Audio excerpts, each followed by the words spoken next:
Welcome back, everybody, to Them Dragons, though. This is the official Game of Thrones podcast for Grind City Geek. My name is Duncan, and with me, as always, is Garrett. There's so much room for activities today. I kind of like it. Yeah, that's a good... I appreciate you pointing that out. Unfortunately, Will not be joining us today with his typical antics.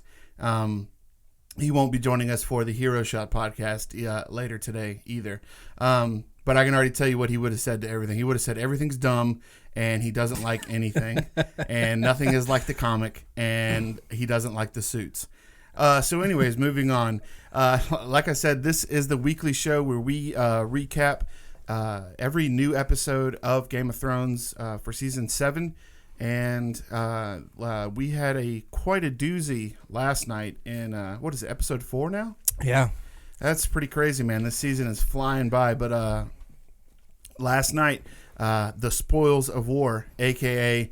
Game of Thrones 64, which doesn't make it. I texted you when I was watching the episode, and I was like, I asked you, I was like, does your thing say that the title of this episode is Game of Thrones 64? And you were like, yeah, I don't know. It's probably a glitch or something. Yeah, so it'll probably get updated, but yeah. I don't think it ever did. I think it might have. I don't know. It's weird that it said that. I read that at first, and I was like, this has got to be some kind of like.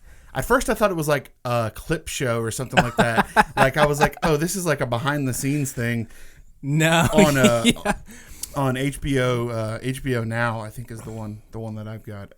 But no, I thought that was funny. I was like, I looked on Twitter to see if anybody else was talking about it, and people were like, "This is the best N64 game I've ever seen." It's honestly what I thought of when I first saw it. I guess 64 is always going to be something where you think of Nintendo 64. I thought of like the class of 64. I was like, who graduated in 1964 on this show? How do you get that correlation? I don't know. I don't know. I was like, oh dang. I guess Jon Snow, class of 64. No, but I guess we need to go back and check and see if it has been updated. Yeah, but yeah, it was kind of funny. I just hurried up and got into it, so yeah. I didn't care as much as you did. I don't think. No, it was funny because when I pulled up, I share an HBO account with a good coworker of mine, John Ernest. Shout out to John. I appreciate you letting me use your account, buddy. But there's also several people who use the account, and when I got into Game of Thrones, it was on like season 5, like episode 6 or something like that. So I had to scroll through and find season 7. And when I got to the episode, I was like, surely this isn't the name of the episode. Like this has got to be some kind of like behind the scenes deal or something like that. But I don't know. We're kind of rambling. We're kind of rambling at this point. And so I guess we'll get right into it. Last night, the Spoils of War, that was quite an episode. I guess initial thoughts for such a big thing. Bran finally got a freaking wheelchair. You were so excited about that. You text me like, you're like, oh, look, dude, he does have a wheelchair. Yeah, I know. You were ahead of me. Like I didn't get a chance. I was a little bit behind in watching the episode. I was about a half hour behind you, and I texted you as soon as I saw it, and I was like, Bran got a wheelchair, because it's so funny because I brought that up, I think, last podcast. I was like, can't they get this kid like some crutches or a wheelchair? I was like, well, he's got a wagon, and you're like, well, he needs a wheelchair, and so. And sure enough. But yeah. We're stalling at this point. Obviously, the big moment of the episode was the end battle where we finally get to see some dragon action, and it was something, man. So I guess what were your initial thoughts about the episode in general, and what obviously it's kind of what stood out, but what were some of your takeaways from the episode? Right. No, absolutely. The ending is definitely what everyone was talking about, rightfully so. And I don't mean to interrupt, but it's so fun. I'm sorry, I didn't mean to interrupt, but I saw people tweeting last night that some people were like top 5 episode of all time, or some people were even like best episode ever. Was that the case for you? It's so fresh that I don't want to go ahead and say yes, because that's fresh. Yeah, exactly. I don't want to curse, but no, it was fantastic. It's definitely the best episode of the season. Last week I would have said the last week's episode was my favorite so far, but this one, not even just with Daenerys on Drogon, but just overall the episode I thought was fantastic. I think there's several people who say of this particular season, like with each new episode, they're like, oh, that one's my favorite. Oh wait, no, that one's my favorite. But I feel like I think it's Hardhome is probably right up there with the Spoils of War.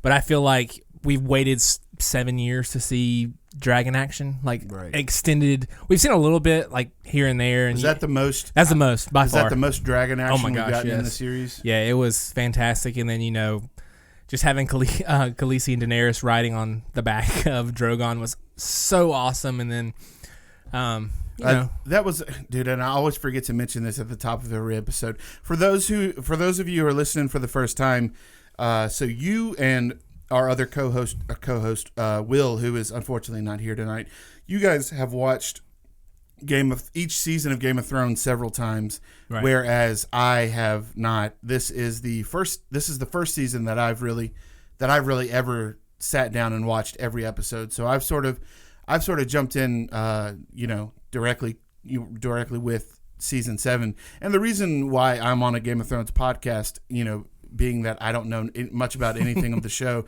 is I'm here to represent the people who don't watch Game of Thrones, for the pure fact that they're like, oh, I don't watch it. It's already in season 7. I could never catch up.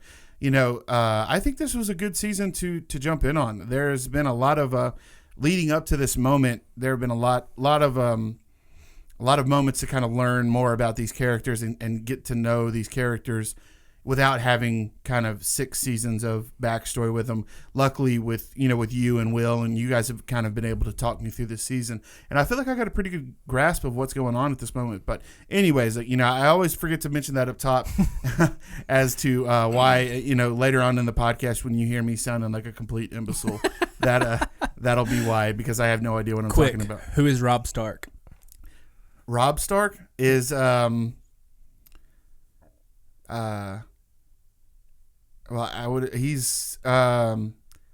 dead. I would assume he's Correct. dead. I don't know if he's a sibling or if he's who is he a sibling of? If he's a sibling of Ned Stark or if he's a sibling of the children. I don't know who Robb Stark is. No, I was just saying he is Ned Stark, who is the dad of all the Stark children. He is his oldest son.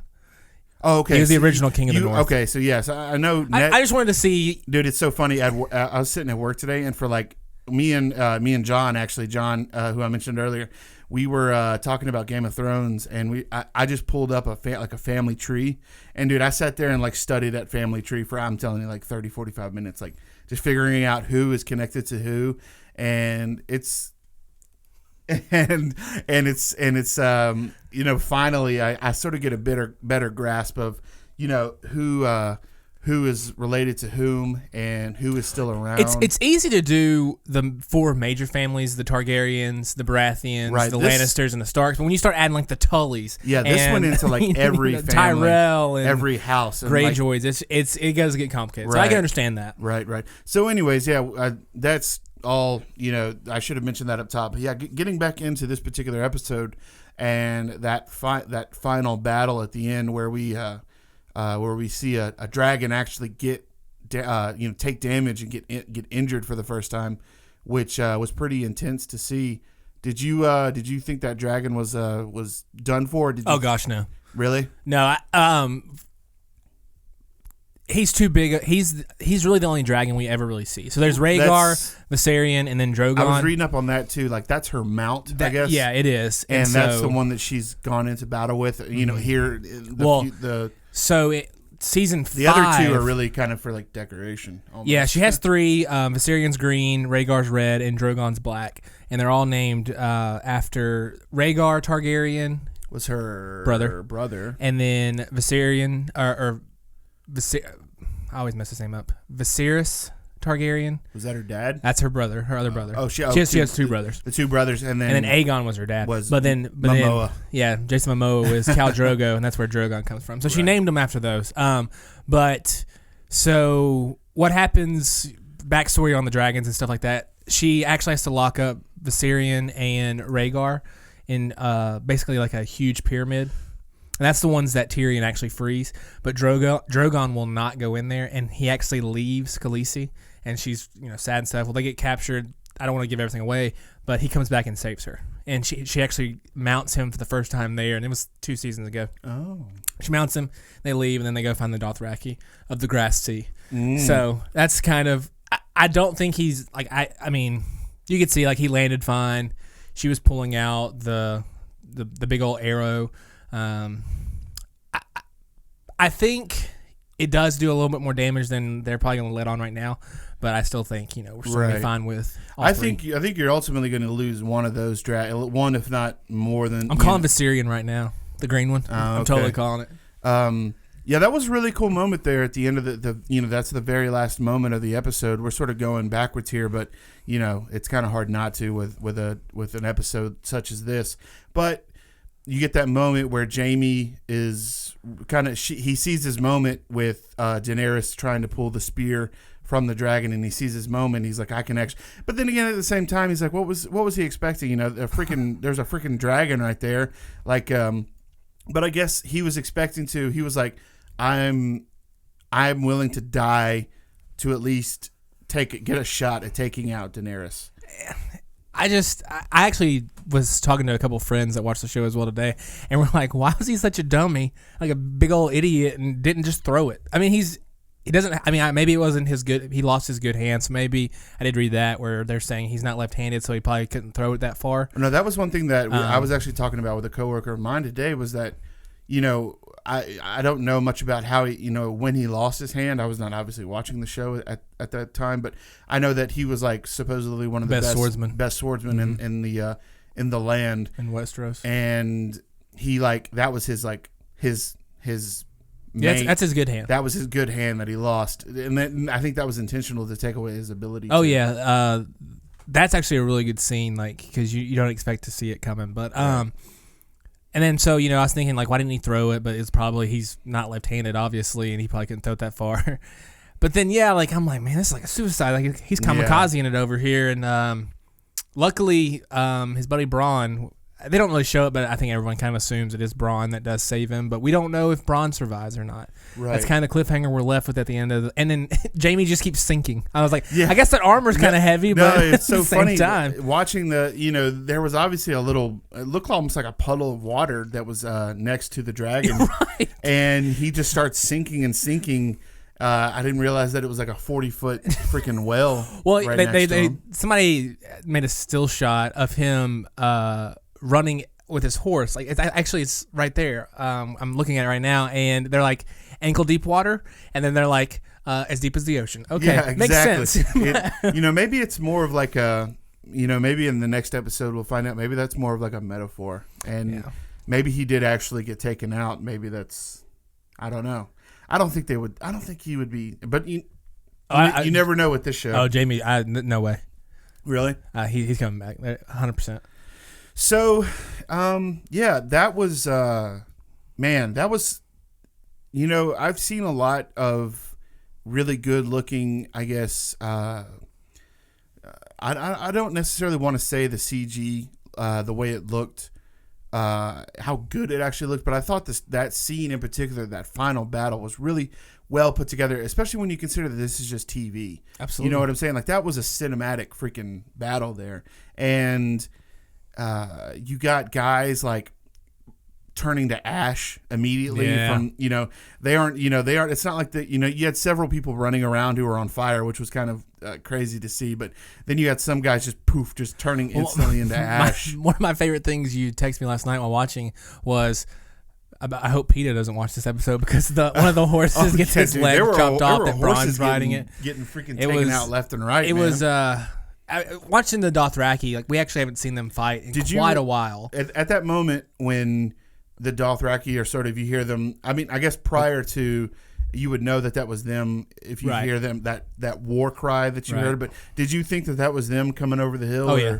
I can see that's, the moment prior to that is, I forget if it's Tyrion or if it's Jon Snow telling her basically that if she was to go attack the Lannisters at this point in time, that would be sort of a bad idea. Well, Tyrion was the original one that said that, but before she actually mounts Drogo and heads towards Highgarden, it was Jon. She asked his advice because she knows he's a great general and he has a very good military mind. So I think that's why she actually asked him instead of Tyrion or Varys or any of her other small council. And so, it was fantastic. It really was. And I just wonder what it's going to be like when she has all three dragons fighting for her at the same time. It's going to be crazy. Because we've only seen Drogon. And, right. And so it's going to be awesome. But at the same time, I'm like, can anything really... And my thing was the whole crossbow that they made. I was about to mention that as well, yeah. I asked you... Or you asked me rather. You said you think that's the only one they've got, and I was like, I have to think they have more than one. They're not just gonna just keep it there. No, I'm sure once we get to another battle, dude, like every freaking man, woman, and child is going to have one of those crossbows, one of those massive crossbows at the ready. Yeah, I said that before. Like, I don't think it's gonna be. Obviously, it injured Drogon, but I don't know. Killing it's a whole different story because they actually show like Jaime had the archers and like the arrows just bounce off his chest. Yeah, like it was actually a really cool scene. Like I enjoyed that a lot. And then Daenerys makes another run at him, and it was the ending last 15 minutes. I would say if you're kind of interested in the show and you've never really watched it, like Duncan probably hasn't, this would be one of the episodes I'd show you. Like this would be one that would like kind of be like, if you can't like this, like I don't know if you'll like it. Right. But. And it was a pretty solid episode, like all around. I mean, even the events sort of leading up to that final battle, I thought were pretty strong. I mean, I think that's the takeaway that everybody's going to have is they're going to remember this episode for that Absolutely. Battle. Yeah, but I had spoke with a friend today, and Game of Thrones doesn't put anything in an episode that's not important, and so all the little things we saw, like. At one point, Cersei is with the Iron Bank, and she's talking to him, and he talks about the interest, and she says, or he tells her, like, we're going to miss the interest that you've been paying over these years because they've been in such debt, but, Lannister always pays their debts. It's kind of their calling card. But she says, we'll work something out. Well, now all her gold that she just stole from Highgarden is gone, so obviously there's going to be an alliance there. But I guess we can go like through the episode now and then just talk about giving away the ending. Now that we've fangirled for a little bit, like I was saying, I thought it was a pretty strong episode. It was so funny. Like I mentioned earlier, you started the episode about a half hour before me, right. And so I was still sort of in the building up portion when you were like, "Holy crap, brother! Like it's like this is the best episode ever." Yeah, I actually got. Chills. You were like, I got goosebumps. You were like, man, this just got real. It did. Like, it hit the fan, and everything is... We've been waiting for this and waiting for this and waiting for this, and then now everything is actually in motion. So, like, the season's been just, like, the cogs are turning, and so now everything is coming to fruition. So, it's kind of nice. No, and, so this... just to go through the episode real quick, it almost seemed like there wasn't... this was a good episode overall, but I'm thinking back, it's an hour-long show, and... That last battle was probably like 15 minutes, but it seems like that was like almost the whole entire episode. Well, I think we start off back at Highgarden, and that's where Jaime's talking to Bronn, and he's saying like Bronn keeps saying I want a castle. He goes, "There's a castle back there. It's Highgarden." That is technically the beginning of the show. And so we start and we end there, but right. There's like just little things, and so basically you're just catching up. And Bronn is. He's a sellsword. Like he's probably one of my favorite characters, just because he's like I think it goes. Tyrion, the Hound, then Bronn. Like I like Jon Snow and all, but like I'm not trying to pull for all the front runners. And then I'd probably say Jaime after that, fourth. But I really like Jaime a lot, man. And I know you gotta watch the first few seasons and see if you still like him. No, and I understand that, but I think with my limited knowledge, just based upon what I've seen from the character, he's the most normal. Well, no, and he's not even really that normal, dude. He's like all into his sister and whatnot. Yeah, besides that part, yeah. And I don't know necessarily how we're supposed to take that, but I like him as a character. And when he and Tyrion are together, they show a great. I know nothing of that dynamic between the three of them. He spared Tyrion's life because I've never seen them together. By the time I caught on here at episode 7, Tyrion's obviously with Cersei. Daenerys. I was trying to say Khaleesi, and I said Cersei. Apologies. It's okay. Cersei, Khaleesi. Did you see that video clip that I sent you earlier today of Kit Harington, the guy who plays Jon Snow, auditioning for all the other roles in the show, and he's like, I will be auditioning for the role of Cassie. No, Kit Harington's awesome, but I love his accent.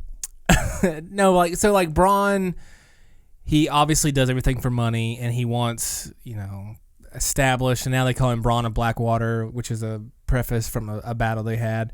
But he and Jaime have great back and forth banter together. I know Will really likes Bronn, like we've talked about that before, but he wants to be at Highgarden and be the king there, and basically Jaime still has him doing just whatever is best for the kingdom, and so he sends him off with Sam Tarly's dad and his brother Dickon, who actually comes back in later. Dude, they keep pulling that. I'm surprised they keep pulling that same joke throughout these episodes. Is they keep it's an awesome, hey. They're like, is it Dickon or Rickon? He's like Rickon. He goes Dickon. So, but no, it's. I mean, we started off there because that's actually where we ended last week's episode, was at Highgarden and Lady Olenna's poisoning. But no, it was kind of a slow start, I guess. But I think just the anticipation of everything, and I don't know. I love Bronn when he's on screen. He always has really good like one-liners and stuff. And then when actually he learns that the kid's name is Dickon, he just has this like awesome laugh, and he just enjoys that. So it's always good when Bronn's on the screen. Right. So I guess we'll actually we'll try again to go we'll just run through the episode real quick, all the events leading up to that final battle. Like you had mentioned, the beginning of the episode, we find Cersei with the what's his name from the Iron Bank. And they're going over, just her debt and all of that. So, like, for me, season 1, 2, and 3, I think, they always had the moniker, a Lannister always pays its debts. And they always said that every stinking time. There used to be a drinking game for season 1 of Game of Thrones. If Hodor said his name, you had to chug your entire drink, stuff like that. But it was always fun. But literally, a Lannister, like Tywin, which is their dad, would be on the screen, and he'd say, a Lannister always pays their debts. Cersei would always say that. Tyrion would always say it. Jaime hardly ever said it. But she finally paid her debts after 7 years, and they were, they owed the Iron Bank a ton of money because they kept borrowing, and they didn't have anything to give back. And so you see that relationship building. We don't know, what's going to happen with all this gold. Like, she's obviously paying it back to the Iron Bank, but you don't know what's going to lead up in the coming days because they keep referencing that, wars are expensive. So there's going to be a need to be an alliance there, and I think she's actually started to form that. So it's interesting to see. Right. It's funny. I was just sitting here looking at some of the info from last night's episode, and I had saw this. I'd seen this online earlier today, and I didn't realize that this was real. I thought this was a joke. Did you know that there was a little cameo from someone famous in last night's episode? Noah Syndergaard? Yeah. I didn't think that was real. I had read that earlier today. That's sort of Ed Sheeran-esque, I guess. Well, I don't think many people know who that is, though. Right, yeah. I guess he looks like freaking Thor. Anyway, that's his nickname, yeah. He just fits right into the whole entire episode. That's pretty funny. I didn't realize that was real. But no, we go from that moment in the beginning, and then we jump to where we find Littlefinger and Bran talking at Winterfell, and you get the debut of Bran's new chair, which God, I'm so happy about. That kid deserves it. And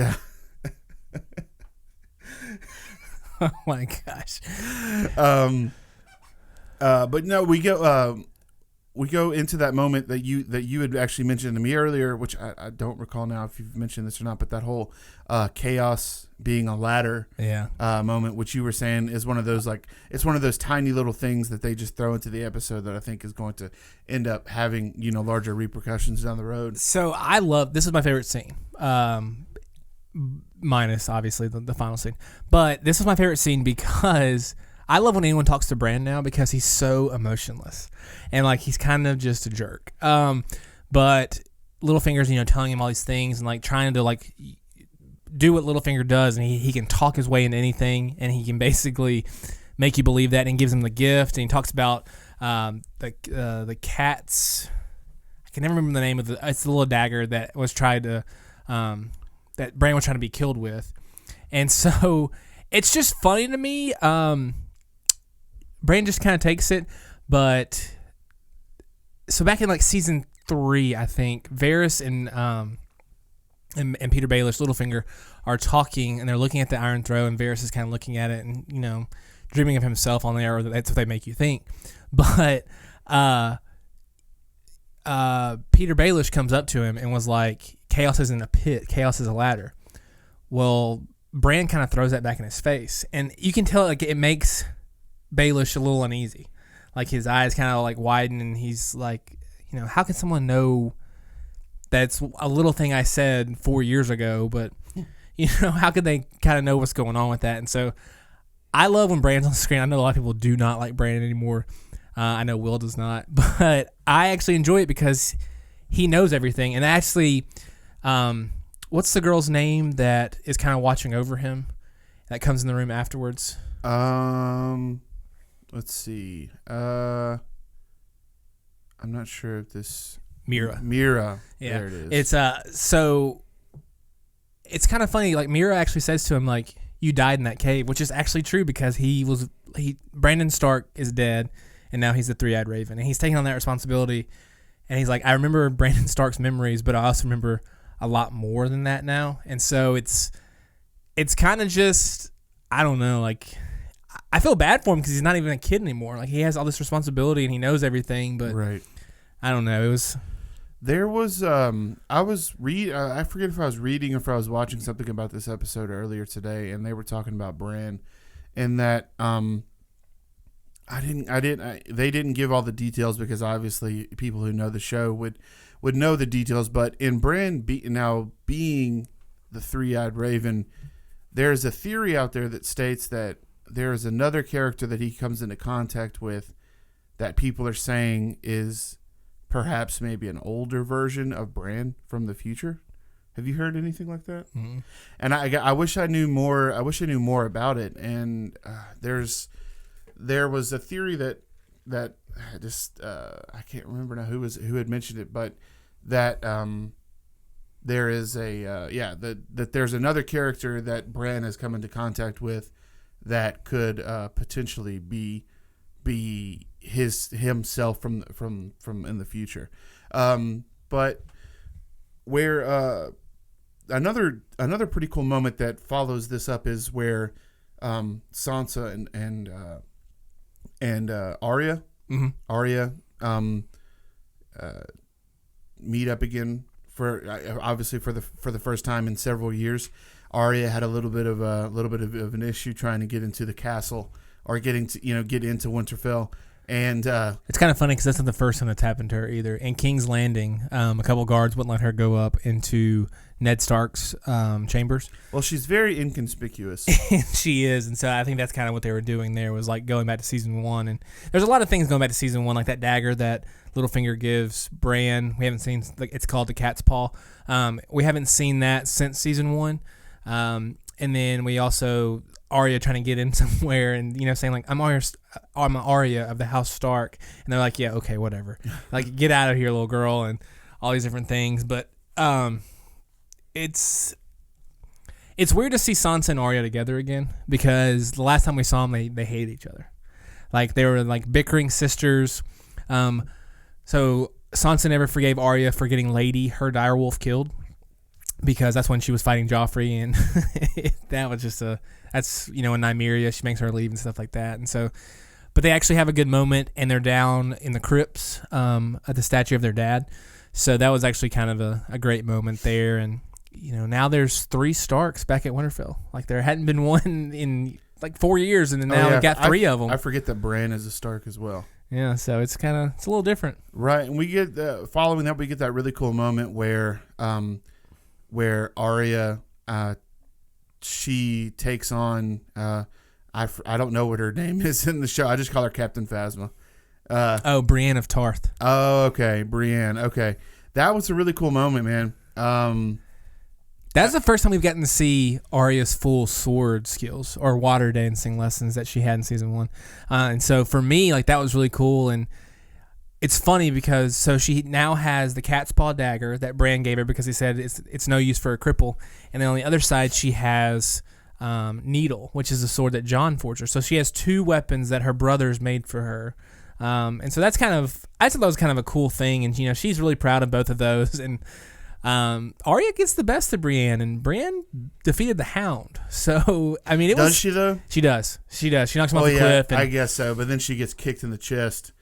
Yeah. I mean, Arya could have killed her. Well, I think Brienne also at the same time was pissed. I think she was taking it easy on her up until the very end.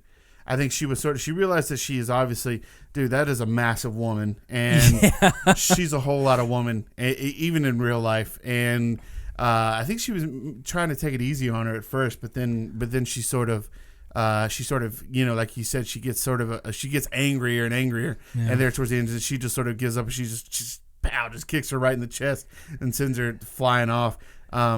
But she hops up, like, she can handle herself for sure. It's Arya. It's fun to see both of those because we haven't seen them together in such a long time. Arya hasn't been around anybody in such a long time. Like, she's been kind of by herself or with the faceless god, and so it's good to see her with actual characters we know fairly decently. But no, Arya, like, I'm ready to see what she does with some White Walkers. That's kind of where I am on her now because she's at the north. Like, it's coming. They're going to be at Eastwatch, and so it's going to be it's definitely going to be interesting on that. So I'm pretty stoked to see where we're going with it. Do you think? What do you think about that relationship between Arya and Sansa? I think Sansa's scared of her now. Really? Yeah. Because she mentions her list, and then Sansa's like, "What are you talking about?" And she's like, "The list of people I'm going to kill." And Sansa's like, "Ha ha ha ha." And Arya's like, "Ha ha ha." No, seriously. Because they talk about Joffrey. You don't think they'll be able to sort of bury the hatchet? I mean, I don't think like Sansa's ever going to be on the list or anything like that. But I feel like she doesn't know who her sister is anymore. And she's kind of like, this person has changed the most, probably. Right. And then somebody actually mentioned online today that they've both taken the moniker of their parents. So, like, Arya dresses and looks like Ned. Like, her hair, her attire, just the way she, like, holds herself. And then Sansa is Cat Stark. Like, they, like, minus the red hair, they are, like, becoming the same, like, style there, and so they kind of balance each other out. So they're saying that maybe that's what's going to happen with the sisters. I gotcha. I don't know. So, I thought that was a really good moment though, for sure. But what? You don't get a whole lot of heartwarming moments on Game of Thrones, and it actually was kind of nice to see like all the Starks together and them actually, be happy with one another. I'm trying to think now. Is that all? I see all the living Starks. Well, I mean, Jon Snow's not. Is it okay? Is he not? No, well, he's a bastard.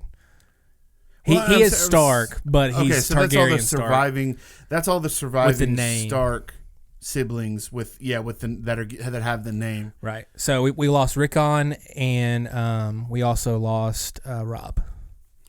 But following that moment, we get another. I thought a really good moment as well, where Jon Snow.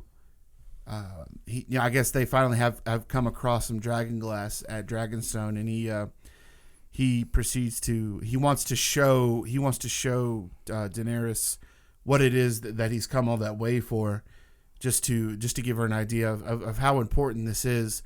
But I think also at the same time he wants to show her you see all of that cave work, the artwork inside the cave that has been there for however many thousands of years. Yeah, the children. He mentions the children of the forest, and that they had shown that somebody online today, and I sent the tweet to you. Is like, what if Jon was just like in there, like hurrying up and drawing some pictures to make her feel like it was real? But if you go back last season, they actually do like when they're actually in the tree with the three-eyed raven. There's all these pictures like that and everything, and so he does say that they've been here for centuries, right? And we get that image of, it's not, there's no misunderstanding it. It's that image of White Walkers, human figures with white skin and blue eyes. There's really no way to misinterpret that. And he's sort of that he's using that as proof, like, look, see, like they've seen them too, like they're real. Like, and it shows the that men and the children of the forest, everyone was working together to get past and defeat the White Walkers. And so I think that's what he's harping on. He's like, please just understand what I'm saying. Yeah. But what I wanted to see was Daenerys is. Daenerys. She's obviously is one of the main characters in the show, but I'm starting to like her less and less. Yeah, I'm really that's not. The way it happens. I'm really not crazy about the way she's handling this. And then they have that moment where, like we had mentioned earlier, where they're talking about their potential plan against the Lannisters, and that Jon and Tyrion are advising her to that it's not a good idea to go on ahead and attack them, but then of course we go into the next scene and that's not the case. Yeah, they're smart in the fact that you don't put your best asset, which is Daenerys, who is got a rightful claim, I suppose, and right as anybody else's, to the throne. She's pissed, like that's kind of where she is, and she's like, I'm losing this war. And so she wants to make a statement, and so instead of going to her small council, she goes to Jon, and Jon basically just tells her, I guess what she wants to hear, maybe, and makes her understand that you shouldn't go for Cersei right now, but like hit her where it's gonna hurt. But in the same way, he doesn't tell her what she wants to hear, because she still is caught up on that bend the knee stuff. And she says like she vows that she will fight for the North if he bends the knee, and he is just like, I don't know if I can do it. Right. It's so. I saw this meme today, and I meant to send it to you, but I think I forgot. But it's funny. It's like paparazzi almost images of Kit Harington, and I don't know the girl's name who plays Daenerys, but Emilia Clarke. They are. It's. Wherever they are, I don't know where they are in the world, where they're on that beach. I have no idea like what country that is, but I know that there's these images of them on the beach, and they look like paparazzi almost type photos, and they're talking on their phones, and in their entire costume and everything. It's really funny, and it's a split screen, and one side is Kit Harington on his phone, and then on the other side is Daenerys on her phone, and it's like And like Jon Snow is like, who's this? And her response is Ben, and he's like, Ben who? And she's like, Ben the knee. Oh, that's actually, I'll have to check that out. Yeah. I like that. No, she's caught up on that, man. Which, I mean, I guess if you're trying to get allies and you think you have the rightful claim, but I mean, you can go about it a little differently, I feel like. But whatever, she's stuck on that. But she flexes some muscle on this episode, which I feel like everyone's kind of been waiting for. And you got to see the Dothraki fight for the first time, and they call them savages for a reason, and they'd never been to Westeros. She brought them from Essos over because they'd never been on a boat before. And so that's why they say the Grass Sea, like she's the Khaleesi of the Grass Sea. And so that's it's. I haven't seen. I don't think we've seen Dothraki fight since maybe season 2. So it's actually pretty cool to see them again, and I liked when they're like basically surfing their horses and shooting bows and arrows. Was cool. Yeah, when they hop up and almost they're standing on top of their horses to shoot their bows. That was really cool. Like it was, and then it shows the Lannisters and they're making the right fortifications and then they're shoring up their defenses, and it shows Jaime and Bronn, and then you hear Drogon like just make it screech, and like their faces drop, like they know what it is, and then they see it to the point where Bronn tells him to leave. He says, "Go back to King's Landing." He tells him to leave, and he's like, "No, I couldn't do that." He's like, "I can't do that to my man." He goes, which is one of the reasons why I was like, "Oh, Jaime's not too bad."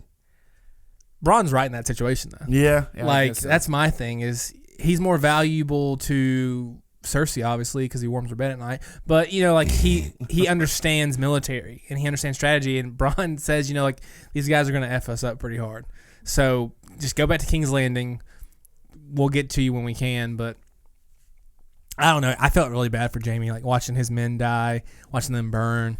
Man, it was. They get tore up. He had some like PTSD is what it looked like, and then we see Drogon get hit by the arrow, comes down, and Daenerys hops off and she's gonna pull that thing out. I'm like, yeah. Right. What are you doing? Then Jaime goes and he heads towards her like a javelin, and Drogon sees it coming, and he leans his head over, protects Khaleesi, and breathes fire, and then Bronn out of nowhere kind of just knocks him off the horse, and he starts sinking. That's how he ends the episode. It's so weird. How would a dragon know the difference between a Dothraki and just a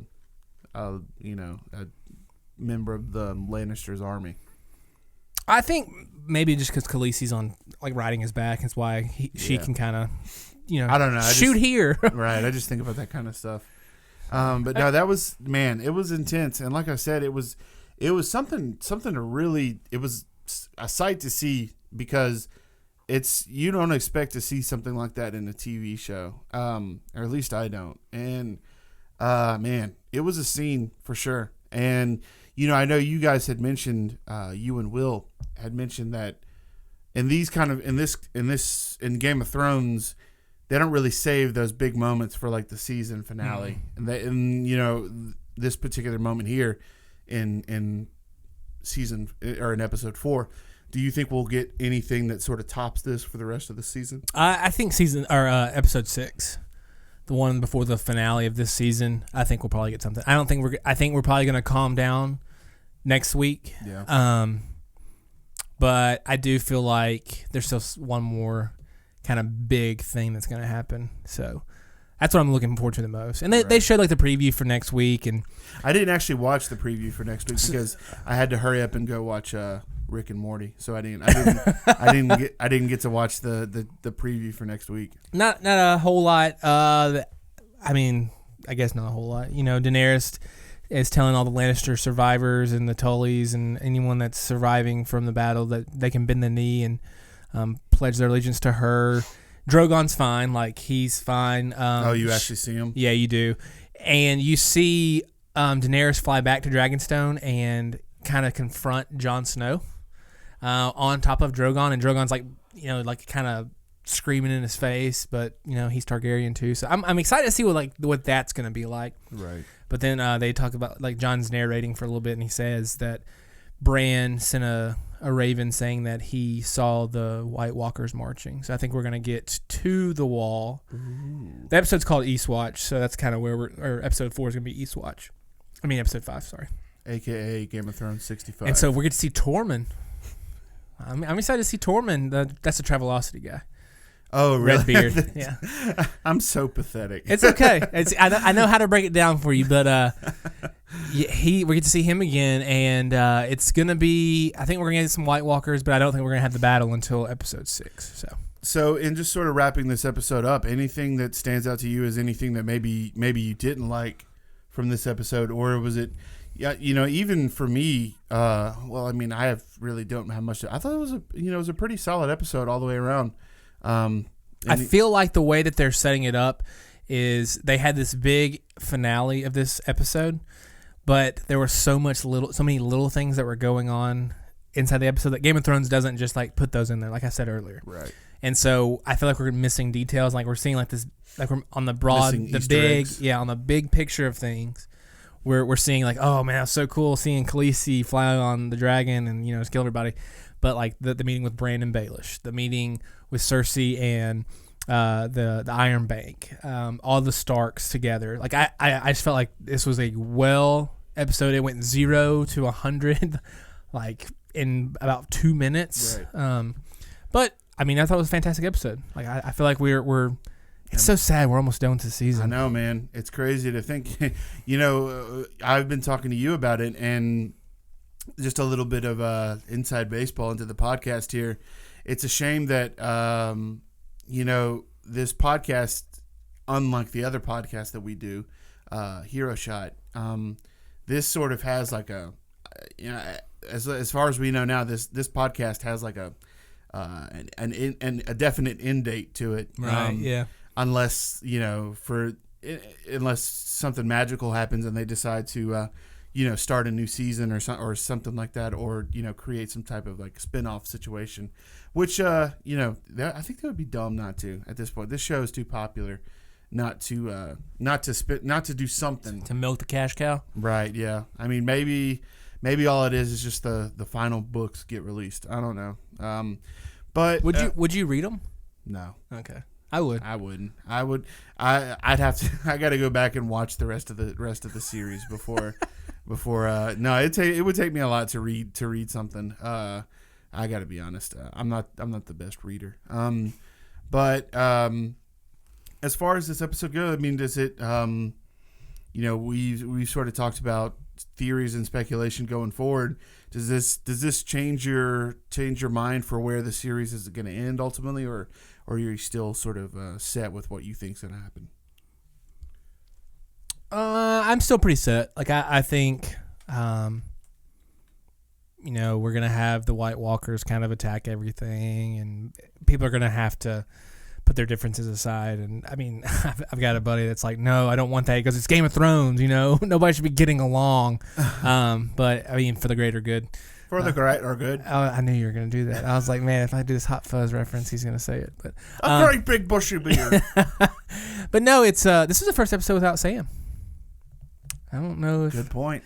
So we haven't seen the Hound in like a hot minute. I feel like they're making their way to Eastwatch, which is where next week's episode is probably going to be pretty awesome, but maybe not until episode 6. Yeah. But no, I feel like we're headed in the right direction. Everything's kind of going. I feel like we're going to get a little bit of something each time now. It probably won't be to the scale we had of the dragon destroying. Yeah, that might cart. be the moment that. Yeah. Each season you sort of have, with anything, you have those moments that you don't really forget, and that this will probably be that moment of this season. I think so, but no, I feel like, I still feel like, I mentioned this last week, I still feel like Jaime's going to kill Cersei. I still feel like it's coming. Really? Yep. She deserves it, man. She's awful. I dislike her very much. Yeah, well, you should see her from season 1, man. I know, yeah. Her attitude's terrible. But well, I guess that about wraps it up, man. I mean, anything else you wanted to mention before we get out of here? No, I'm gonna rewatch last night's episode again before Sunday's episode, and just see if I can pick up on anything else that I might mention next week. But it looked good. Well, we certainly appreciate you guys taking the time to check out the podcast. If you are checking us out on YouTube, be sure to give us subscribe over to the Grind City Geek YouTube channel, or if you're listening to us on iTunes, feel free to give us a subscribe on iTunes. Give us a review. So all that kind of stuff helps out the channel a lot. So, thanks a lot, guys, for checking out the episode. Garrett, thanks a lot for being here, man. You got it, man. And we will see you next week, guys. Bye. Later.